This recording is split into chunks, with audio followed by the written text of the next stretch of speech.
সূরা মারইয়াম মক্কায় অবতীর্ণ। আয়াত ৯৮ রুকু ৬। বিসমিল্লাহির রহমানির রহিম। কাফ হা ইয়া আইন সোয়াদ। হে নবী, এ হচ্ছে তোমার মালিকের অনুগ্রহের কথাগুলোকে স্মরণ করা, যা তিনি তাঁর এক অনুগত বান্দা জাকারিয়ার উপর প্রেরণ করেছিলেন, যখন সে একান্ত নীরবে তাঁর মালিককে ডাকছিল।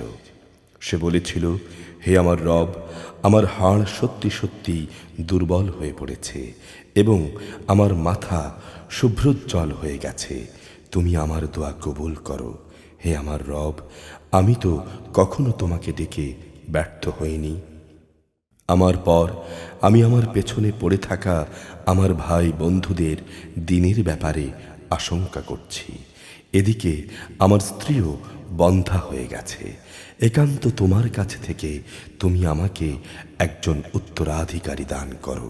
যে আমার উত্তরাধিকারিত্ব করবে ইয়াকুবের বংশের। হে আমার রব, তুমি তাকে একজন সন্তোষজনক ব্যক্তি বানাও। আল্লাহ তাআলা বললেন, হে জাকারিয়া, আমি তোমাকে একটি ছেলে হওয়ার সুখবর দিচ্ছি। তার নাম হবে ইয়াহইয়া। এর আগে এ নামে আমি কোনো মানুষের নামকরণ করিনি। সে বলল, হে আমার রব, আমার ছেলে হবে কিভাবে? আমার স্ত্রী তো বন্ধা এবং আমি নিজেও এখন বার্ধক্যের শেষ সীমানায় এসে উপনীত হয়ে গেছি। আল্লাহ তাআলা বললেন, হ্যাঁ, এটা এভাবেই হবে। তোমার রব বলছেন, এটা আমার জন্য নিতান্ত সহজ কাজ।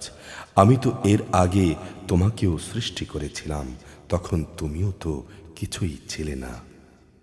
সে বলল, হে আমার রব, আমাকে এই জন্যে কিছু একটা নিদর্শন বলে দাও। তিনি বললেন, হ্যাঁ, তোমার নিদর্শন হচ্ছে সুস্থ থেকেও তুমি ক্রমাগত ৩ রাত মানুষদের সাথে কোনো রকম কথাবার্তা বলবে না। অতঃপর সে কামরা থেকে বেরিয়ে তার জাতির লোকদের কাছে এলো এবং ইশারা ইঙ্গিতে তাদের বুঝিয়ে দিল তারা যেন সকালে সন্ধ্যা আল্লাহ তাআলার পবিত্রতা ও মহিমা ঘোষণা করে। এরপর ইয়াহিয়ার জন্ম হলো। সে যখন বড় হলো তখন আমি তাকে বললাম, হে ইয়াহিয়া, তুমি আমার কিতাবকে শক্ত করে ধারণ করো। আসলে আমি তাকে ছেলেবেলায় বিচার বুদ্ধি দান করেছিলাম। সে একান্ত আমার কাছ থেকেই হৃদয়ের কোমলতা ও পবিত্রতা লাভ করল। সে ছিল আসলেই একজন পরহেজগার ব্যক্তি। তদুপরি সে ছিল পিতামাতার একান্ত অনুগত। কখনো সে অবাধ্য নাফরমান ছিল না। তার উপর শান্তি বর্ষিত হয়েছিল যেদিন তাকে জন্ম দেয়া হয়েছে। শান্তি বর্ষিত হবে সেদিন যেদিন সে মৃত্যুবরণ করবে এবং যেদিন পুনরায় সে জীবিত হয়ে পুনরুত্থিত হবে। হে নবী, এ কিতাবে তুমি মারইয়ামের কথা কিছু স্মরণ করো, বিশেষ করে সে সময়ের কথা যখন সে তার পরিবারের লোকজনদের কাছ থেকে আলাদা হয়ে পূর্ব দিকের একটি ঘরে গিয়ে আশ্রয় নিয়েছিল। অতঃপর লোকদের কাছ থেকে নিজেকে আড়াল করার জন্যে সে পর্দা করল। আমি তার কাছে আমার রূহ জিব্রাইলকে পাঠালাম। সে পুরোপুরি একজন মানুষের আকৃতিতে তার সামনে আত্মপ্রকাশ করল। সে বলল, হে আগত ব্যক্তি, তুমি যদি আল্লাহ তাআলাকে ভয় করো তাহলে আমি তোমার অনিষ্ট থেকে দয়াময় আল্লাহ তাআলার কাছে আশ্রয় চাই। সে বলল, আমি তোমার মালিকের পাঠানো দূত। আমি এসেছি যেন তোমাকে একটি পবিত্র সন্তান দিয়ে যেতে পারি। সে বলল, এ কি বলছো তুমি? আমার ছেলে হবে কিভাবে? আমাকে তো আজ পর্যন্ত কোনো পুরুষ স্পর্শ করেনি, আর না আমি কখনো অসতী ছিলাম। সে বলল, হ্যাঁ, এভাবেই হবে। তোমার রব বলছেন, তা আমার জন্যে খুবই সহজ কাজ এবং আমি তাকে মানুষদের জন্যে কুদরতের একটি নিদর্শন ও আমার কাছ থেকে অনুগ্রহ সদৃশ একটি মানুষ বানাতে চাই। মূলত এটা ছিল আমার পক্ষ থেকে এক স্থিরীকৃত ব্যাপার। অতঃপর সে তাকে গর্ভে ধারণ করল এবং তাকে সহ সে দূরে কোনো এক জায়গায় চলে গেল। তারপর তার প্রসব বেদনা তাকে এক খেজুর গাছের নিচে নিয়ে এলো। সে বলল, হায়, এর আগেই যদি আমি মরে যেতাম এবং আমি যদি মানুষদের স্মৃতি থেকে সম্পূর্ণ বিস্মৃত হয়ে যেতাম। তখন একজন ফেরেশতা তাকে তার নিচের দিক থেকে আহ্বান করে বলল, হে মারিয়াম, তুমি কোনো রকম দুঃখ করো না। তোমার রব পিপাসা নিবারণের জন্যে তোমার পায়ের নিচে একটি পানির ঝর্ণা বানিয়ে দিয়েছেন। তুমি এ খেজুর গাছের কাণ্ডকে তোমার দিকে নাড়া দাও, দেখবে তা তোমার উপর পাকা ও তাজা খেজুর ফেলছে। অতঃপর এ গাছের খেজুর তুমি খাও, এ ঝর্ণার পানীয় পান করো এবং সন্তানের দিকে তাকিয়ে চোখে জোড়াও। যখনই তুমি মানুষদের কাউকে দেখবে তাহলে বলবে, আমি রহমান আল্লাহ তাআলার নামে রোজার মানত করেছি এবং এই কারণে আমি আজ কোনো মানুষের সাথে কথা বলবো না। অতঃপর সে তাকে নবজাতককে কোলে বহন করে তার জাতির কাছে ফিরে এলো। লোকেরা তার কোলে সন্তান দেখে বলল, হে মারিয়াম, তুমি তো সত্যিই এক অদ্ভুত কাণ্ড নিয়ে এসেছ। হে হারুনের বোন, এ কি করলে তুমি? তোমার পিতা তো কোনো অসৎ ব্যক্তি ছিল না, তোমার মাতাও তো চারিত্রিক দিক থেকে কোনো খারাপ মহিলা ছিল না। সে তার কোলের শিশুটির দিকে ইশারা করল এবং বলল, তোমাদের কিছু জিজ্ঞেস করার থাকলে একেই জিজ্ঞেস করো। তারা বলল, আমরা তার সাথে কিভাবে কথা বলবো যে এখনো দোলনার শিশু? এই কথা শুনি সে শিশুটি বলে উঠল, হ্যাঁ, আমি হচ্ছি আল্লাহ তাআলার বান্দা। তিনি আমাকে কিতাব দিয়েছেন এবং আমাকে তিনি নবী বানিয়েছেন। যেখানেই আমি থাকি না কেন তিনি আমাকে তার অনুগ্রহ ভাজন করবেন। তিনি আমাকে নির্দেশ দিয়েছেন যতদিন আমি বেঁচে থাকি ততদিন যেন আমি নামাজ প্রতিষ্ঠা করি এবং জাকাত প্রদান করি। তদুপরি আমি যেন মায়ের প্রতি অনুগত থাকি। আল্লাহর শুকর, তিনি আমাকে নাফরমান ও হতভাগ্য করে বানাননি। আমার উপর আল্লাহ তাআলার বিশেষ প্রশান্তি। যেদিন আমি জন্মগ্রহণ করেছি প্রশান্তি থাকবে সেদিন, যেদিন আমি আবার মৃত্যুবরণ করব এবং মৃত্যুর পরে যেদিন জীবিত অবস্থায় পুনরুত্থিত হব। এ হচ্ছে মারিয়াম পুত্র ঈসা, আর এ হচ্ছে তার আসল ঘটনা, যা নিয়ে তারা অযথাই সন্দেহ করে। তারা বলে সে আল্লাহ তাআলার সন্তান, কিন্তু সন্তান গ্রহণ করা আল্লাহ তাআলার কাজ নয়। তিনি এই থেকে অনেক পবিত্র। তিনি যখন কোনো কিছু করতে চান তখন শুধু বলেন হও, আর সাথে সাথেই তা হয়ে যায়। অবশ্যই আল্লাহ তাআলা আমার রব এবং তোমাদেরও রব, অতএব তোমরা সবাই তাঁরই গোলামি করো, আর এটাই হচ্ছে সরল পথ। এরপর তাদের দলগুলো নিজেদের মাঝে মারিয়াম পুত্রকে নিয়ে নানা মতানৈক্য সৃষ্টি করল। অতঃপর যারা আল্লাহ তাআলার ঘোষণা অস্বীকার করল তাদের জন্য রয়েছে কিয়ামতের কঠিন দিনের দুর্ভোগ। যেদিন এরা আমার সামনে এসে হাজির হবে সেদিন তারা ভালো করেই শুনবে এবং ভালো করেই দেখতে পাবে, কিন্তু আজ এ জালেমরা না শোনা ও না দেখার ভান করে সুস্পষ্ট গোমরাহিতে নিমজ্জিত হয়ে আছে। হে নবী, সেই আক্ষেপের দিনটি সম্পর্কে তুমি এদের সাবধান করে দাও, যেদিন বিচারের চূড়ান্ত সিদ্ধান্ত হয়ে যাবে। এখন তো এরা এ ব্যাপারে গাফলতে ডুবে রয়েছে, ওরা আল্লাহর উপরও ঈমান আনছে না। নিঃসন্দেহে এ পৃথিবীর মালিক আমি এবং তাঁর উপর যা কিছু রয়েছে সেসবেরও, আর তারা সবাই আমার দিকেই প্রত্যাবর্তিত হবে। হে নবী, এ কিতাবে তুমি ইব্রাহিমের ঘটনাকে স্মরণ করো। অবশ্যই সে ছিল এক সত্যবাদী নবী। যখন সে তার পিতাকে বলল, হে আমার পিতা, তুমি কেন এমন একটা জিনিসের পূজা করো যে দেখতে পায় না, শুনতে পায় না, না সে তোমার কোনো কাজে আসে? হে আমার পিতা, আমার কাছে আল্লাহ তাআলার সৃষ্টি রহস্য সম্পর্কে যে জ্ঞান এসেছে তা তোমার কাছে আসেনি। অতএব তুমি আমার কথা শোনো, আমি তোমাকে সোজা পথ দেখাবো। হে আমার পিতা, আল্লাহর সে জ্ঞানের মূল কথা হচ্ছে তুমি শয়তানের গোলামি করো না, কেননা শয়তান হচ্ছে রহমান আল্লাহ তাআলার নাফরমান। হে আমার পিতা, আমার ভয় হচ্ছে সে নাফরমান শয়তানের গোলামি করলে পরম দয়ালু রহমানের কোনো আযাব তোমাকে স্পর্শ করবে, ফলে জাহান্নামে তুমি শয়তানেরই সাথী হয়ে যাবে। সে বলল, হে ইব্রাহিম, তুমি কি আসলেই আমার দেব দেবীগুলো থেকে বিমুখ হয়ে যাচ্ছ? যদি তুমি এসব কিছু থেকে ফিরে না আসো তাহলে অবশ্যই আমি তোমাকে পাথর মেরে হত্যা করব। বেঁচে থাকতে চাইলে তুমি চিরতরে আমার কাছ থেকে আলাদা হয়ে যাও। সে বলল, আচ্ছা, তোমার প্রতি আমার সালাম, আমি তোমার কাছ থেকে আলাদা হয়ে যাচ্ছি, কিন্তু আমি আমার মালিকের কাছে তোমার জন্য মাগফিরাত কামনা করব। অবশ্যই তিনি আমার প্রতি অতিশয় মেহেরবান।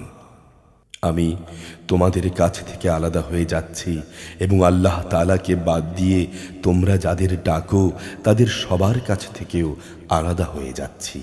আমি তো আমার মালিককেই ডাকতে থাকব। আশা করি আমার মালিককে ডেকে আমি কখনো ব্যর্থকাম হব না। অতঃপর যখন সে সত্যিই তাদের কাছ থেকে পৃথক হয়ে গেল এবং পৃথক হয়ে গেল তাদের থেকেও যাদের ওরা আল্লাহ তাআলার বদলে ডাকত, তখন আমি তাকে ইসহাক ও ইসহাক পুত্র ইয়াকুব দান করলাম। এদের সবাইকেই আমি নবী বানিয়েছি। আমি তাদের জন্যে আমার আরও অনেক অনুগ্রহ দান করেছি এবং তাদের আমি সুউচ্চ নাম যশ দান করেছি। হে নবী, তুমি এ কিতাবে মুসার ঘটনা স্মরণ করো। অবশ্যই সে ছিল একনিষ্ঠ বান্দা, সে ছিল রসুল নবী। আমি তাকে তুর পাহাড়ের ডান দিক থেকে ডাক দিলাম এবং গোপন তথ্য সমৃদ্ধ কথা বলার জন্যে আমি তাকে আমার নিকটবর্তী করলাম। আমি আমার নিজ অনুগ্রহে তার ভাই হারুনকে নবী বানিয়ে তাকে তার সাহায্যকারী হিসেবে দান করলাম। হে নবী, এ কিতাবে তুমি ইসমাইলের কথাও স্মরণ করো। নিশ্চয়ই সে ছিল যথার্থ প্রতিশ্রুতি পালনকারী, আর সে ছিল রসুল ও নবী। সে তার পরিবার পরিজনদের নামাজ প্রতিষ্ঠা করা ও জাকাত আদায় করার আদেশ দিত। উপরন্তু সে ছিল তার মালিকের কাছে একান্ত পছন্দনীয় ব্যক্তি। হে নবী, তুমি এ কিতাবে ইদ্রিসের কথাও স্মরণ করো। সেও ছিল একজন সত্যবাদী নবী। আমি তাকে উচ্চ মর্যাদায় সমাসীন করেছিলাম। এরা হচ্ছে সেসব নবী রসুল যাদের উপর আল্লাহ তাআলা অনুগ্রহ করেছেন। এরা সবাই ছিল আদমের বংশোদ্ভূত, যাদের তিনি মহাপ্লাবনের সময় নূহের সাথে নৌকায় আরোহণ করিয়েছেন। এরা তাদেরই বংশের লোক। এদের কিছু লোক ইব্রাহিম ও ইসরাইলের বংশোদ্ভূত। উপরন্তু যাদের তিনি হেদায়েতের আলো দান করেছিলেন এবং যাদের তিনি মনোনীত করেছিলেন, এরা তাঁদেরই অন্তর্ভুক্ত।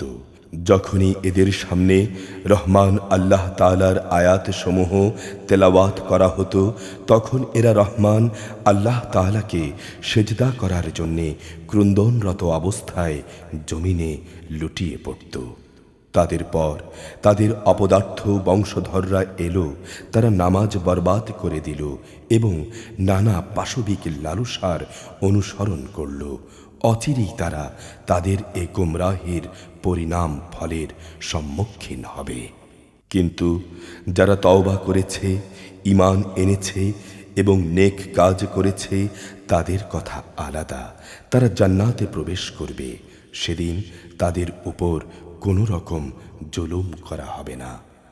স্থায়ী জান্নাত এমন এক বস্তু যার ওয়াদা দয়াময় আল্লাহ তাআলা তাঁর বান্দাদের কাছে গায়ব করে রেখে দিয়েছেন।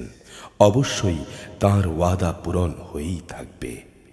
সেখানে তারা কোনো অর্থহীন কথা শুনতে পাবে না। চারিদিকে থাকবে শুধু শান্তি আর শান্তি। সেখানে সকাল সন্ধ্যা তাদের জন্যে নিত্য নতুন রিজেকের ব্যবস্থা থাকবে। এ হচ্ছে জান্নাত। আমার বান্দাদের মাঝে যারা তাকওয়া অবলম্বন করেছে, আমি শুধু তাদেরই এর অধিকারী বানাবো। ফেরেশতারা বলল, হে নবী, আমরা কখনো তোমার মালিকের আদেশ ছাড়া জমিনে অবতরণ করি না। আমাদের সামনে পেছনে যা কিছু আছে এর মধ্যবর্তী স্থানে তা সবই তো তাঁর জন্যে। মূলত তোমার মালিক কখনো কাউকে ভুলে থাকেন না। তিনি আসমান সমূহ ও জমিনের রব, এবং তিনি রব এদের উভয়ের মাঝে যা কিছু আছে তারও। অতএব তোমরা একমাত্র তাঁরই গোলামি করো, তাঁর গোলামির উপরই কায়েম থাকো। তুমি কি তাঁর সমগুণ সম্পন্ন এমন কোনো নাম জানো যার তুমি গোলামি করবে? কিছু মূর্খ মানুষ বলে, একবার আমার মৃত্যু হলে আমি কি জীবিত অবস্থায় মাটির ভেতর থেকে পুনরুত্থিত হব?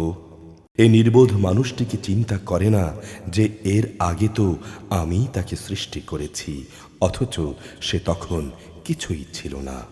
অতঃপর তোমার মালিকের শপথ, আমি অবশ্যই এদের একত্রিত করব শয়তানদেরও।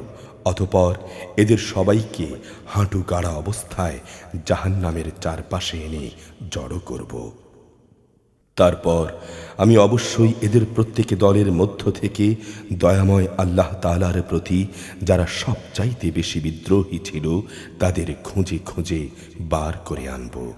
ওদের মধ্যে যারা জাহান্নামে নিক্ষিপ্ত হবার অধিকতর যোগ্য, আমি তাদেরকে সবার চাইতে বেশি জানি। তোমাদের মধ্যে এমন একজন ব্যক্তিও হবে না যাকে জাহান্নামের উপর দিয়ে পার হতে হবে না। এটা হচ্ছে তোমার মালিকের অমোঘ সিদ্ধান্ত। এ সময় আমি শুধু ওসব মানুষদেরই পার করিয়ে নেব যারা তাকওয়া অবলম্বন করেছে। জালেমদের আমি নতজানু অবস্থায় সেখানে রেখে দেব। তাদের সামনে যখন আমার সুস্পষ্ট আয়াতসমূহ তেলাওয়াত করা হয়েছে, তখন যারা কুফরি করেছে তারা ঈমানদারদের লক্ষ্য করে বলে, বলতো আমাদের উভয় দলের মাঝে কোন দলটি মর্যাদায় শ্রেষ্ঠতর ও কোন দলের মাহফিল বেশি শানদার? অথচ ওদের পূর্বে কত শানদার মাহফিলের অধিকারী মানব গোষ্ঠীকে আমি নির্মূল করে দিয়েছি, যারা সহায় সম্পদে এদের চাইতে অনেক শ্রেষ্ঠ ছিল। হে নবী, এদের বলো, যে ব্যক্তি গোমরাহিতে নিমজ্জিত থাকে তাকে দয়াময় আল্লাহ তাআলা অনেক ঢিল দিতে থাকেন, যতক্ষণ না তারা সে বিষয়টি স্বচক্ষে প্রত্যক্ষ করবে। যে বিষয়ে তাদের সতর্ক করা হচ্ছে, হয় তা আল্লাহ তাআলার শাস্তি, নতুবা হবে কিয়ামত। তারা অচিরেই এই কথা জানতে পারবে কোন ব্যক্তি মর্যাদায় নিকৃষ্ট ছিল এবং কার জনশক্তি ছিল দুর্বল। এর বিপরীত যারা হেদায়াতের পথে চলে, আল্লাহ তাআলা তাদের হেদায়াতের পরিমাণ বাড়িয়ে দেন। হে নবী, তোমার মালিকের কাছে তো স্থায়ী জিনিস হিসেবে মানুষের নেক আমলই হচ্ছে সর্বোৎকৃষ্ট পুরস্কার। পাবার দিক থেকে যেমন তা ভালো, তেমনি প্রতিদান হিসেবেও তা উত্তম। তুমি সে ব্যক্তির অবস্থা লক্ষ্য করেছ কি, যে আমার আয়াতসমূহ অস্বীকার করে এবং বলে, একদিন আমাকে অবশ্যই আমার মাল ও সন্তান দিয়ে দেয়া হবে? সে কি গায়বের কোনো খবর পেয়েছে? না দয়াময় আল্লাহ তাআলার কাছ থেকে এই ব্যাপারে সে কোনো প্রতিশ্রুতি আদায় করে নিয়েছে? না, কখনো নয়। যা কিছু সে বলে আমি তা লিখে রাখব, এবং সে হিসেবেই কিয়ামতের দিন আমি তার শাস্তি বাড়াতে থাকব।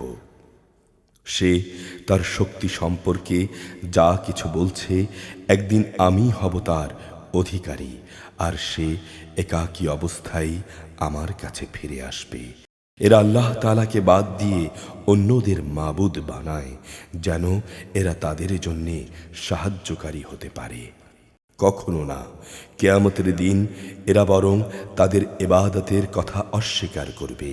এরা সেদিন তাদের বিপক্ষ হয়ে যাবে। হে নবী, তুমি কি লক্ষ্য করনি আমি কিভাবে কাফেরদের উপর শয়তানদের ছেড়ে দিয়ে রেখেছি? তারা আল্লাহ তাআলার বিরুদ্ধে তাদের ক্রমাগত উৎসাহ দিয়ে যাচ্ছে। তুমি এদের আযাবের ব্যাপারে কোনো রকম তাড়াহুড়ো করো না। আমি তো এদের ধ্বংসের দিনটি গণনা করে যাচ্ছি। সেদিন আমি তাকওয়া অবলম্বনকারী বান্দাদের সম্মানিত মেহমান হিসেবে দয়াময় আল্লাহ তাআলার কাছে একত্রিত করব, আর নাফরমানদের জাহান্নামের দিকে তৃষ্ণার্ত উটের ন্যায় তাড়িয়ে নিয়ে যাব। সেদিন কোনো মানুষই আল্লাহ তাআলার দরবারে সুপারিশ পেশ করার ক্ষমতা রাখবে না। তবে যদি কেউ দয়াময় আল্লাহ তাআলার কাছ থেকে কোনো প্রতিশ্রুতি গ্রহণ করে থাকে তবে তা ভিন্ন কথা। এ মূর্খ লোকেরা বলে, দয়াময় আল্লাহ তাআলা সন্তান গ্রহণ করেছেন। এটি অত্যন্ত কঠিন একটি কথা তোমরা যা বানিয়ে নিয়ে এসেছো। এটা এত কঠিন কথা যে এর কারণে আসমান ফেটে পড়ার উপক্রম হবে, জমিন বিদীর্ণ হয়ে যাবে এবং পাহাড়সমূহ চূর্ণ বিচূর্ণ হয়ে যাবে। এর কারণ হচ্ছে এরা দয়াময় আল্লাহ তাআলার জন্যে সন্তানের কথা বলেছে, অথচ সন্তান গ্রহণ করা দয়াময় আল্লাহ তাআলার জন্যে কোনো অবস্থায় শোভনীয় নয়। আসমানসমূহ ও জমিনে যা কিছু আছে তাদের মাঝে কিছুই এমন নেই যা কিয়ামতের দিন দয়াময় আল্লাহ তাআলার সম্মুখে তাঁর অনুগত হিসেবে উপস্থিত হবে না। তিনি তাঁর সৃষ্টির সব কিছু গড়ায় গণ্ডায় গুণে তার পূর্ণাঙ্গ হিসাব রেখে দিয়েছেন। কিয়ামতের দিন এদের সবাই নিঃসঙ্গ একাকী অবস্থায় তাঁর সামনে আসবে। যারা আল্লাহ তাআলার উপর ঈমান আনে এবং নেক কাজ করে, দয়াময় আল্লাহ তাআলা অচিরেই তাদের পরস্পরের জন্যে ভালোবাসা সৃষ্টি করে দেবেন। আমি তো এ কোরআনকে তোমার ভাষায় সহজ করে নাজিল করেছি, যাতে করে তুমি এর দ্বারা যারা আল্লাহ তাআলাকে ভয় করে তাদের জান্নাতের সুসংবাদ দিতে পারো, এবং দ্বীনের ব্যাপারে যে জাতি খামাখা ঝগড়া করে তাদেরও তুমি এ দিয়ে সাবধান করে দিতে পারো। তাদের আগেও আমি বহু মানব গোষ্ঠীকে ধ্বংস করে দিয়েছি। তাদের একজনেরও কোনো রকম অস্তিত্ব কি তুমি এখন অনুভব করো, না শুনতে পাও এদের চলার কোনো ক্ষীণতম শব্দ?